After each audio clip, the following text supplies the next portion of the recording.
እግዚአብሔር በዚህ ዓለም ሲመጣ ወደዚህ ዓለም መጥቶ ሰውን ሊያድን ሲል ምንድን ነው ያደረገ? ዲያብሎስ ከዛሬ ጀምሮ አዳምና ልጆችን ልቀቅ በቃ ብሎ ብርሃን ቦግ እያደረገ አይደለም የመጣው። ምንድን ነው ያደረገ የመጣው? የሰው ሥጋ ለብሶ እያለቀሰ ነው። ይሄ የእግዚአብሔር ሞኝነት ይባላል። የሰው ሥጋ ለብሶ። ለዚህ ነው እኮ ለአይሁድ ይመስሎሙ ዘንጌጊ ወለአሕዛብኒ ዘነአብድ። እግዚአብሔር ሰው ሆነ ስንላቸው አይሁድ ሕግ የምናፈርስ ይመስላቸዋል። ሃይማኖት ለሌላቸው አሕዛብ ስንናገርና እናንተ ሞኞች ተላሎች፣ እንዲያው እግዚአብሔር እንዲያው ቢደክመውስ እንኳን በረታ ይባላል እንጂ እግዚአብሔር ደከመ ተብሎ መጽሐፍ ይጻፋል? እግዚአብሔር እንዲያው ባይኖርስ እንዲያው አለ ይባላል እንጂ እግዚአብሔር ሞተ ይባላል? ጅልነት አይደለም? እግዚአብሔር የሰው ጡት ጠባ። እግዚአብሔር በሴት ማህፀን አደረ 9 ወር። እግዚአብሔርን ሴት አጥብታ አሳደገችው። እግዚአብሔር ሥጋ ለበሰ። እግዚአብሔር ተራበ። እግዚአብሔር ተጠማ። እግዚአብሔር ታሰረ። እግዚአብሔር ርኩስ ምራቅ ተተፋበት። እግዚአብሔር ተቀበረ ይባላል እንዴ? አዎ ይባላል። ለምንድን ነው የሚባለው? ከዚህ ዓለም ልባምነት ንገሩኝ እንጂ የእግዚአብሔር ሞኝነት ይሻላል። እኛ በልባምነታችን የለም። እግዚአብሔር ማለት በጣም ትልቅ ስለሆነ 3 ክንድ ስንዝር ቁመት ይዞ በዚህ ምድር መጣ አይባልም። ለምንም አይባልም። የእግዚአብሔር ጥበብ ነው ይሄ። ወለነሰ ዘነአምን እስመ ክርስቶስ ኃይለ እግዚአብሔር ጥበብ እግዚአብሔር ውእቱ። ለምናምን ግን ክርስቶስ የእግዚአብሔር ጥበብ ነው። የእግዚአብሔር ጥበቡ በጣም ይደንቃል። እግዚአብሔር እንዴት ሰው ሆኖ ይወለዳል? እዚያው ሆኖ ቢያድነን ምን አለ? ምን እዚህ ምድር መጥቶ አመላለሰው? እግዚአብሔር ተራባ ይባላል። አንተ ለእግዚአብሔር ክብር ልትጠነቀቅለት ማለት ነው። እግዚአብሔርማ ራባ አይባልም። እግዚአብሔርማ ሴት አትወልደውም። ለምንድን ነው የማትወልደው? አናጺ በሰራው ቤት ገብቶ ቢያድር ሞኝ ይባላል? አላዋቂ ይባላል? አናጺ ቤት ይሰራና ራሱ በጠረበው እንጨት ገብቶ ቤቴ ብሎ ያድርበታል። ለዚያውም ደግሞ ዝቅ ብሎ ይገባበታል። በነገራችሁ ላይ ቤት ስትገቡ በትዕቢት አትግቡ። ቤታችሁን አስትሮ እንዳይሰዳችሁ ጊዜ መኖሪያ ቤታችሁ እንኳን ቢሆን ቤታችሁን አክብሩ። ለቤት ክብር ይሰጣል። አንድ ጸሐፊ ምን ብሎ ይናገራል? የቤትህ ደጃፍ 7 ክንድ ቁመት ቢኖረው እንኳን አንገትህን ዘንበል አድርገህ ግባበት። ምክንያቱም ቤት የማን ነው ንገሩኝ እንጂ የሰራሁት ቤት ነው ብሎ ደልቀቅ ብሎ ትንሽ እንደ ሀብትም ቃጣ ሲያርጋችሁ ማነሽ ነይ ጫማዬን አውልቂልኝ እያላችሁ አትግቡ። ዝቅ ብላችሁ ግቡበት። ቤት የእግዚአብሔር ነው፣ ትልቅ ነው። ቤት ውስጥ እግዚአብሔር አለ። ቤቱን የናቀ ሰው ሌላ ሰው አይከብር። ቤት ይከበራል። አዲያ አናጺ ሰርቶ ሲያበቃ እኮ በደንብ አክብሮ ቀድሞ አፈር የሚደለድሉ ሰራተኞች ይገቡበት በነበረው ሁሉ ኋላ ሰው የማይገባበት የምስጢር ቤት የሚባል ያበጃል። እያየ ነው በሰራ ነው ቤት። ሰውየው አናጺው ራሱ በእንጨት ቋቋቋ አድርጎ በሰራው ቤት አያገሌ ጅል ነው። ለምን ይገርማል እኮ በምስማር በሰራው ቤት ገብቶ ተኛበት አይባል። አይልባሙ ነው የሚባለው እንጂ አይጥበብ ራሱ ቤት ሰርቶ ገባ ይባላል። እግዚአብሔር በሰራት በድንግል ማርያም ማህፀን ገብቶ አደረ። አይጥበብ የሱ ጥበብ በጣም የሚያስደንቅ ነው። አኮ መንክር ሶበሞኦ ሀያለድኩ መለኮት ሰይጣንን በመለኮትነት ቢዋጋው ምን ይደንቃል? ቢያሸንፈው የሰው ሥጋ ለብሶ መጥቶ ግን ሰይጣንን ድል ስለነሳው ይገርማል። ፍጥረት ለምንድን ነው አምላክ ሰው የሆነ? እንደኛማ እግዚአብሔር ጭቃ ባይነካው፣ እግዚአብሔር አፈር ባይነካው፣ እግዚአብሔር በምድር ላይ ባይሄድ ይሄ የኛ ልባምነት ነው። ኧረ እንኳን መሬት ላይ መጣ እንኳን በረት ውስጥ ተኛ። የኛ ትዕቢት እንዲሙኑ አራቀልን። ማን አራያ የሆነን ነበረ? አርታ ሀገሪና ውስጥ ፍኖተ ሰላም ትትናን ማን ያሳየን ነበረ? ይሄው ክርስቶስ በረት ላይ ተኝቶ አሳይቶን እንኳን ትዕቢታችን አላስቀምጥሎ የለም ወይ? ሰው እንደምንንቅ ተመልከቱ። ስለዚህ ክርስቶስ ለምንድን ነው ወደዚህ ዓለም የመጣ? እኛማ እግዚአብሔር እንኳን አፈር ሊነካው እንዲሁ ባይታይ ተሰውሮ ቢኖር ይሄ እኛ ልባምነት። እሱ ግን እንኳን ታየ። ለምን ተማሩ? ምኔስ ማነ ትሁት ወይዋህ በውስተ ልቤ፣ ከኔ ተማሩ እኔ ትሁት ነኝ በልቤ ትሁት ነኝ፣ የዋህ ነኝ። በአፍ ትሁት መሆን ለማንም አያቅተው፣ በልብ ትሁት መሆን ግን በጣም ተራራ ነው። በአፍ ትሁት መሆን ጤና ይስጥልኝ፣ እንዴት ናችሁ፣ ጉልበት መሳም ምንም እንዲሁ አይከብድ በአፍ። በልብ ትሁት መሆን ግን በጣም በጣም በጣም በጣም በጣም በጣም በጣም የቅድስና ሁሉ መሰላል ናት የልብ ትሕትና። ያችን ማን ያሳየን ነበር? ማን ያሳየን ነበር? እንዲያውም ጎርጎርዮስ ዘአርማንያ የተባለ ሊቅ ሲናገር አሕዛብ የአምላክ ናፍቆት ነበረባቸው ይላል። አምላክ ሲናፍቃቸው ጊዜ አምላክን ማየት ቢናፍቃቸው እንጨቱን እየጠረቡ አምላኬ ነህ፣ ውሃውን እየቀዱ አምላኬ ነህ። አሁን በወንዙ ይታረድ ለወንዝ ይታረድ ለወንዙ ይታረድ ለወንዝ ይታረዳል ዛሬም ድረስ። ወንዙን አልጠራም እንጂ ለምን የአካባቢውን ሰው ለማክበር የወንዙት እንጂ ለወንዝ እኮ ይታረዳል። በዚህ ይታረዳል፣ በዚያ ይታረዳል፣ በዚያ ይታረዳል፣ በዚያ ይታረዳል። አሁንም ድረስ ምን ይታረዳል? የገጠሩ ሰው ይርዳል፣ ወንዙ እርዳኝ እያለ። ወንዙ ምንድነው የሚረዳው? እየገደብ ነው እያያችሁት። ወንዙ ተገደበ እኮ አለቀ። ቆም ስንለው ቆም። አባይም ይቆማል። ጣናንም ቀድቼ ጠጣዋለሁ። ምን ብፈልግ ቦያ ጠጣበታለሁ። አትክልት ስፈልግ ጭቃ አቦካበታለሁ። እኔ ጭቃ ማብቂያ አልሆንም አይልም፣ አቦካበታለሁ። ውሃ ደግሞ ምንድነው የሚረዳው? ደግሞ ውሃ ሲጠጡት ይረዳል፣ ሲያጥቡበት ይረዳል። ሰው አምላክ ሲናፍቀው፣ አምላክ ሲርቀው ቅርቡን አምላክ ያደርጋል። አምላክ ሲርቀው እንደውም ኢሳይያስ አሕዛብ ብሎ ሳቀባቸው። እንጨቱን ትቆርጠዋለህ፣ ግማሹን አንድደህ ለብርድ ትሞቀዋለህ፣ ግማሹን ስጋ ጠብሰህ ትበላበታለህ፣ ግማሹን አልጋ ሰርተህ ትተኛበታለህ፣ ግማሹን አምላክ አድርገህ ታመልከው። እንዴት ዓይንህ አያይም ጆሮ አይሰማም? አዳ ጎርጎርዮስ ዘአርማንያ ምን አለ? አሕዛብ አምላክን የማየት ናፍቆት ቢኖርባቸው ክርስቶስ አምላክን ማየት ከናፈቃችሁ ይሄው የእናንተን ሥጋ ለብሼ መጣሁ እና ሊዳሰስ መጣ። አሁን እውነት በሩቁ ሳይሆን ታየ። ንነግረክሙ በይንተ ነገረ ሕይወት፣ የሕይወትን ነገር እንነግራችኋለን። ዘሰማይናሁ ባይዛኒነ፣ በጆሮአችን የሰማነውን፣ ወዘርእይናሁ ባይንቲነ፣ በዓይኖቻችን ያየናውን፣ ወዘገሰስናሁ በእደዊነ፣ በእጆቻችን የዳሰስነውን ሕይወትሰ ተአውቀት ለነ፣ ሕይወትን አይተናታል አለ ዮሐንስ። አንደኛ ዮሐንስ ምዕራፍ 1 ላይ ሕይወትን አይተናታል፣ እውነትን አይተናታል፣ እውነትን አውቀናል። ክርስቶስ የመጣው በእግዚአብሔር ጥበብ ነው፣ በሰው ጥበብ አልመጣም። በሰው ጥበብ ሰዎችን እንደ ድካማቸው ለመጠገን ወደ እነሱ ድካም መጣ። አምላክን መዳሰስ የሚፈልገው ባክኖ የማይቆመው የሰው ልጅ ልቡና እንዲያርፍ ሊዳሰስ በእኛው ሥጋ መጣ። ትዕቢተኞች ነበር፣ ትሕትናን ሊያስተምረን መጣ። እየተለያየን አስቸግረን ነበረ፣ አንድ ሊያደርገን መጣ። ይህ የእግዚአብሔር ጥበብ ነው። ሰውን እግዚአብሔር ከምድር አፈር አበጀው ይላል። እስኪ በሉ አንዴ። ከምን አበጀው? ከምድር አፈር አበጀው። ለምንድን ነው እግዚአብሔር ሰውን ከምድር አበጀው ቢል ምን ችግር አለ? ከምድር አፈር የሚለውን መጨመር ያስፈለገው ለምንድን ነው? ከምድር አፈር ቅዱስ ዮሐንስ አፈወርቅ ለይቶን የሚተረጉማት ከምድር ለብቻ ለምን አይ? ምድርማ ቢሆን ምን አላት? እንቁ አላት፣ ዳይመንድ አላት፣ ጎልድ አላት፣ ሲልቨር አላት፣ ብዙ ወርቅ፣ ብር ምን አለው? ጠንካራ ጠንካራ አለቶችም አሉ። ከምድር ቢሆንም አኑሮ ከምድር አፈር ያለው እግዚአብሔር ምንም በድካም እንዴት እንደሚሰራ እግዚአብሔር ሰውን በብረት ለብጦ ቢሰራውማ ሰው ጠንካራ ቢሆን አይደንቀን ነው። ይሄ ፈላሽ የሆነ ሁለት እግር ፍጡር እኮ የቆመ አፈር እኮ ስንቱን የሚፈልሰው የሁለት እግር ቀላል መስሏችኋል? ሰው እኮ አንዳንድ ጊዜ ግርም ይለኛል። አንዳንድ ጊዜ ቁጭ ብዬ የሰውን ተንኮል ሳስበው ይሄ በሁለት እግሩ እንዲህ የሚለው ነው እንዲህ ሁሉ የሚሰራው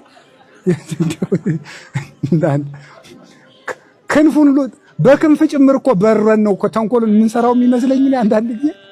እንዲያው በእግር ይሄ ሁሉ ይጨርሳል? በእግር ተሄዶ ይሄ ሁሉ የተንኮል ሀገር ይጨርሳል? ይሄ ሁሉ ተንኮላችን እኮ ሰፊ ሜዳ ነው እኮ። በምን ሩጠን እንደጨረስነው ግርም የሚያደርገው። በክንፍም አያልቅ የኛ ነገር። ላጥብላችሁ ነገሩን። ስለዚህ እግዚአብሔር ከምድር አፈር አበጀው የተባለ ከሃሊነቱን ሁሉን ቻይነቱን ሰው ማለት ብን ብሎ ከሚሄደው አፈር ነው የተፈጠረው። አለትን እንኳን ልጠቀም አላለም እግዚአብሔር። እሱ በጠንካራ ነገር ብቻ ሳይሆን በደካማ ነገርም የሚሰራ መሆኑን ለማመልከት አለትን አልተጠቀመም፣ ብረትን አልተጠቀመም፣ አፈርን ነው የተጠቀመ ሰውን ለመስራት። ይሄንን አሳቢ ፍጡር ለመስራት የተጠቀመው አፈርን ነው። ፈርዖንን እግዚአብሔር ለመዋጋት የብረት ሰረገላ አላቋቋመም፣ ሰይፍ አላሳለም። በምን እንደተዋጋው ታውቃላችሁ? ፈርዖንን በቅማል። እግዚአብሔር በቅማል ይዋጋል ታውቃላችሁ? ፈርዖን ሊበላ ሲል ምሳው ላይ ቅማል፣ ሊተኛ ሲል ቅማል፣ ሊበላ ሲል ዝንብ፣ ሊጠጣ ሲል ዝንብ፣ ሊተኛ ሲል ዝንብ፣ ጓጉንቸር። ፈርዖንን እግዚአብሔር የተዋጋው በጓጉንቸር ነው። ፈርዖን የሚጠብቀው ምን ብሎ መሰላችሁ? አይ የእስራኤልን እኮ ወንዱን እየገደልኩት ስለሆነ ስለዚህ ተዋግተው ወደ ሀገራቸው የሚወጡበት ጉልበት የት ያገኛሉ ብሎ ጨርሷል። ይሄ የሰው ብርታት ነው። የፈርዖን ፈረሶቹን ጠንካራ እንዲሆኑ ከማሰቡ የተነሳ ሳር ብቻ ሳይሆን ፍልጥም እየፈለጠ ያበላቸው ነበር ይባላል። ፍልጥ የሚበሉ ፈረሶችን የፈረጥ ሰረገላ ያለው ነው ፈርዖን። እግዚአብሔር ግን ለፈርዖን የሚቋቋም ጠንካራ ሰረገላ ሳይሆን ምን ይልካል? ዝንብ፣ አንበጣ። ምን ይልካል? ጓጉንቸር። ለካ እግዚአብሔር በጓጉንቸር ይዋጋል። እግዚአብሔር በአንበጣ ይዋጋል። አለን የምንለው ሁሉ የአንድ ዓመት አዝመራችን በአንበጣ እልም ቢያደርገው እግዚአብሔር ማን ጀግናል? የሰው ጀግንነቱ በምግብ ነው። እግዚአብሔር በአንበጣ ይዋጋል። እግዚአብሔር በዝንብ ይዋጋል። እኛን ግን በዚህ አይዋጋን መድኃኒዓለም። ሁሉን ቻይ አምላካችን ይኸው በዝንብም ያሸንፋል፣ በቅማል ያሸንፋል፣ በጓጉንቸር ያሸንፋል። እግዚአብሔር የሚሳነው ነገር የለም። ባህሩን ለመክፈል ፈርዖን ሲከተላቸው እስራኤልን ለማሻገር ለሙሴ ጠንካራ የሆነ ነገር የብረት ግድብ ገድብና ባህሩን ክፈላለን። በእንጨት ባህር ይከፈላል። በጉልበትማ ቢሆን እስቲ ሁላችን እዚህ አንዳንድ ረጃጅም ዱላ እናዋጣና ምን ረጃጅም ዱላ በቃ ምንኛ ብቻ 100 ምናምን እንግዲህ ወደ 120 ሳይደርስ አይቀርም የኢትዮጵያ ሕዝብ ሚሊየን። ያ 120 ሕዝብ ሚሊየን ተሰብስቦ ጣናን እንደው ሲደበድበው ቢሉ ሁለት ይሰነጠቅ ንገረኝ እንጂ እውነቴን ነው። እዚህ ያለነው 500 600 ነው። እንደ ኢትዮጵያ ተሰብስቦ ጣና ተከፍል የለም የባስ ይረጨና በዱላ ባህር ይከፈላል። በእንጨት አይገርማችሁም? የእግዚአብሔር አሰራር በእንጨት ባህር የሚሰነጥቅ አምላክ ካህሊ አምላክ። የእግዚአብሔር ድካም እስቲ በሉ ከሰው ኃይል ምን ይላል? ይበረታል። እግዚአብሔር እንዴት ሰው ሆኖ ይወለዳል? እዚያው ሆኖ ቢያድነን ምን አለ? ምን እዚህ ምድር መጥቶ አመላለሰው? እግዚአብሔር ተራባ አይባልም። አንተ ለእግዚአብሔር ክብር ልትጠነቀቅለት ማለት ነው። እግዚአብሔርማ ራባ አይባልም። እግዚአብሔርማ ሴት አትወልደውም። ለምንድን ነው የማትወልደው? አናጺ በሰራው ቤት ገብቶ ቢያድር ሞኝ ይባላል? አላዋቂ ይባላል? አናጺ ቤት ይሰራና ራሱ በጠረበው እንጨት ገብቶ ቤቴ ብሎ ያድርበታል። ለዚሁም ደግሞ ዝቅ ብሎ ይገባበታል። በነገራችሁ ላይ ቤት ስትገቡ በትዕቢት አትግቡ። ቤታችሁን አስጥሎ እንዳይሰዳችሁ እግዚአብሔር። መኖሪያ ቤታችሁ እንኳን ቢሆን ቤታችሁን አክብሩ። ለቤት ክብር ይሰጣል። አንድ ጸሐፊ ምን ብሎ ይናገራል? የቤትህ ደጃፍ 7 ክንድ ቁመት ቢኖረው እንኳን አንገትህን ዘንበል አድርገህ ግባበት ይላል። ምክንያቱም ቤት የማን ነው ንገሩኝ እንጂ የሰራሁት ቤት ኖሮ ደልቀቅ ብሎ ትንሽ እንደ ሀብትም ቃጣ ሲያደርጋችሁ ማነሽ ነይ ጫማዬን አውልቂልኝ እያላችሁ አትግቡ። ዝቅ ብላችሁ ግቡበት። ቤት የእግዚአብሔር ነው፣ ትልቅ ነው። ቤት ውስጥ እግዚአብሔር አለ። ቤቱን የናቀ ሰው ሌላ ሰው አያከብር። ቤት ይከበራል። አዲያ አናጺ ሰርቶ ሲያበቃ እኮ በደንብ አክብሮ ቀድሞ አፈር የሚደለድሉ ሰራተኞች ይገቡበት በነበረው ሁሉ ኋላ ሰው የማይገባበት የምስጢር ቤት የሚባል ያበጃል። እያየ ነው በሰራ ነው ቤት ነው። ሰውየው አናጺው ራሱ በእንጨት ቋቋቁ አድርጎ ሰብ በሰራው ቤት አያገሌ ጅል ነው። ለምን ይገርማል እኮ በምስማር በሰራው ቤት ገብቶ ተኛበት አይባልም። አይ ልባሙ ነው የሚባለው እንጂ አይ ጥበብ ራሱ ቤት ሰርቶ ገባ ይባላል። እግዚአብሔር በሰራት በድንግል ማርያም ማህፀን ገብቶ አደረ። አይ ጥበብ የእሱ ጥበብ በጣም የሚያስደንቅ ነው። አኮ መንክር ሶበሞኦ ሀያለድኩ መለኮት ሰይጣንን በመለኮትነት ቢዋጋው ምን ይደንቃል? ቢያሸንፈውስ? የሰው ስጋ ለብሶ መጥቶ ግን ሰይጣንን ድል ስለነሳው ይገርማል። ፍጥረት ለምንድን ነው አምላክ ሰው የሆነ? እንደኛማ እግዚአብሔር ጭቃ ባይነካው፣ እግዚአብሔር አፈር ባይነካው፣ እግዚአብሔር በምድር ላይ ባይሄድ ይሄ የኛ ልባምነት ነው። ኧረ እንኳን መሬት ላይ መጣ እንኳን በረት ውስጥ ተኛ። የእኛ ትዕቢት እንዲሙኑ አራቀልን። ማን አርአያ የሆነን ነበረ? አርታ ሀገሪነ ውስተ ፍኖተ ሰላም ትሕትናን ማን ያሳየን ነበረ? ይሄው ክርስቶስ በረት ላይ ተኝቶ አሳይቶን እንኳን ትዕቢታችን አላስቀምጥ ብሎ የለም ወይ? ሰው እንደምንንቅ ተመልከቱ። ስለዚህ ክርስቶስ ለምንድን ነው ወደዚህ ዓለም የመጣ? እኛማ እግዚአብሔር እንኳን አፈር ሊነካው እንዲሁ ባይታይ ተሰውሮ ቢኖር ይሄ የኛ ልባምነት ነው። እሱ ግን እንኳን ታየ። ለምን? ተማሩ እምኔ እስማነ ትሑት ወየዋህ በውስተ ልቤ፣ ከእኔ ተማሩ እኔ ትሑት ነኝ በልቤ ትሑት ነኝ የዋህ ነኝ። በአፍ ትሑት መሆን ለማንም አያቅትም። በልብ ትሑት መሆን ግን በጣም ተራራ ነው።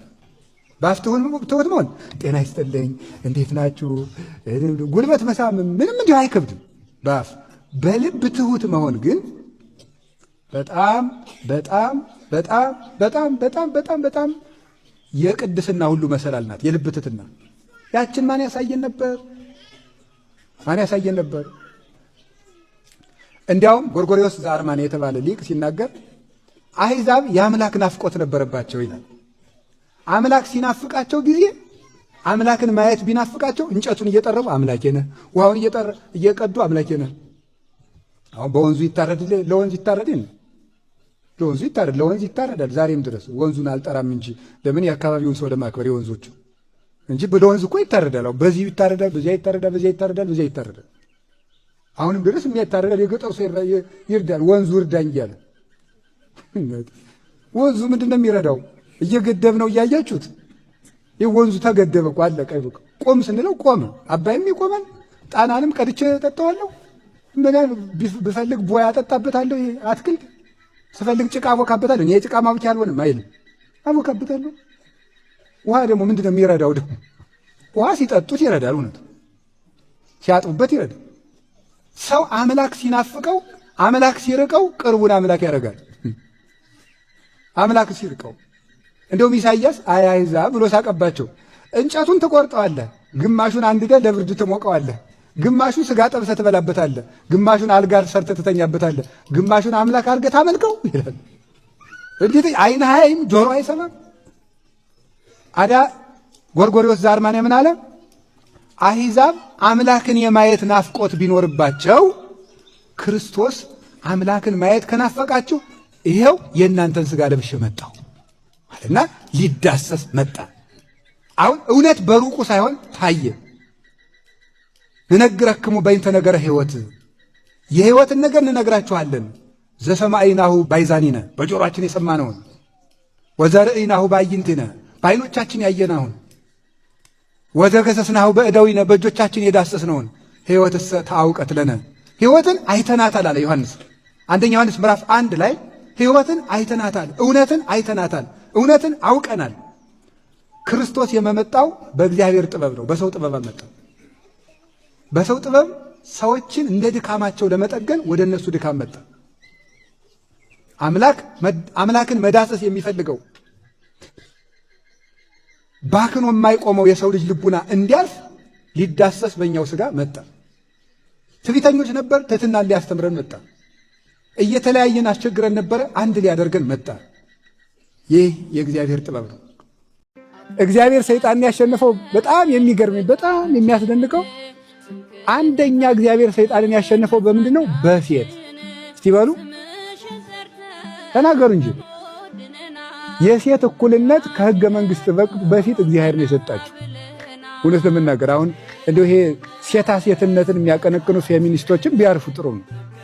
ሴትነትን እንደ ቤተክርስቲያን ያከበራል? እንደ ቤተክርስቲያን ሴትነትን ያከበረ የለም። በሴት አሸነፈ ማለት ምን እንደሆነ ታውቃላችሁ? ሰይጣን መጀመሪያ ያሸነፋት ማን ነው? ሔዋን ምንድን ነው ጾታዋ? ተናገሩ እንጂ። ከዚያን ጊዜ ጀምሮ ሰይጣን ማንን ንቆ ነው የሚኖረው? ሴትን ንቆ ነው የሚኖረው። አይ ሴት ምንም አታመጣም ብሎ ጨርሷል። አንድ ጊዜ ስላሸነፋት ነው። ስለዚህ በእስራኤል ሲያስገድል የሚያስገድለው ምኑን ነበር የሚያስገድለው? ወንድን ነው። ሴትንማ ንቋላ። ወንዱ ግን ያ ልጅ ይወለዳል ብሎ ስለሚያስብ ወንዱን ያስገድላል። ሞኝ ሴቲቱ ድንግል ማርያም ጠላቱ መሆኗን ባያውቅ። ከዚያ በኋላ ምን አደረገ እግዚአብሔር? ዓለምን ሰይጣን የጎዳው በማን በኩል መጥቶ ነው? በሴት። ክርስቶስ ሰይጣንም በማን በኩል አሸንፈው? ሰይጣን በናቃት በማን በኩል ነው የመጣው? በሴት በኩል መጣ። ስለዚህ ምን አደረጋ? ምን ይላል አባ ጊዮርጊስ? በራቅኩበት ቀረብኩ፣ በወደቅኩበት ተነሳው። በሴት ወድቄ ነበር፣ በሴት ተነሳው። በሴት ርቄ ነበር፣ በሴት ቀረብኩ ይላል። ያችን ማናት በሉ እንጂ ድንግል ማርያም ናት። የእናቷን የሔዋንን ግፍ የመለሰች የሰው ዘር መመኪያ፣ የሰው ዘር ምልክት ቁማ የምትታይ ሰው እንደ ማርያም ነው እኮ መባል ያለበት። ነው ሰው ይሏቸዋል፣ እንደ ድንግል ማርያም ነው። ለዚህ ነበር ቅዱስ ኤፍሬም ሴት ባየ ቁጥር ማንን ያስታውስ ነበር ይባላል? አቤት በሉ እንጂ። እንግዲህ መዝሙር በቤተ ክርስቲያን ሴቶች ብዙ ባይዘምሩ ጥሩ ነው ይባላል። ምክንያቱም ባጭሩ ውበታቸው እንዳያሰናክል ነው፣ ሌላ ነገር የለም። ግን ቅዱስ ኤፍሬም ድንግል ማርያምን ለማክበር ሲል ለሴቶች ግጥም እየደረሰ በቤተ ክርስቲያን ያዘምራቸው ነበርና ሴቶችን እያዘመረ ድንግል ማርያምን ያይ ነበር ይባላል። እንዲህ ነበረ። ስለዚህ በደካማይቱ ሴት ጠንካራውን የማይሞተውን ሰይጣን አሸነፈው። በሚሞት ሥጋ ሞትን አሸነፈ። በክርስቶስ ሰይጣንን በጠንካራ ብትር አልደበደበውም፣ በደካማ እንጨት ነው የደበደበው። ያ እንጨት ምንድን ነው? መስቀል። አሁን በጉልበት ሰይጣን አይሸነፍም። ሰይጣን የሚያመው በአቡነ ዘበሰማያት ነው የሚያመው ሰይጣን። ስለ ክርስቶስ አያችሁ፣ በጣም ጠንካራ ነገር መቅጡ ሳይሆን በደካማ እንጨት ተሰቀልና ሰይጣንን ቀጠቀጠው፣ አሸነፈው። ሞትን ያሸነፈው በምኑ ይመስላችኋል? በሞቱ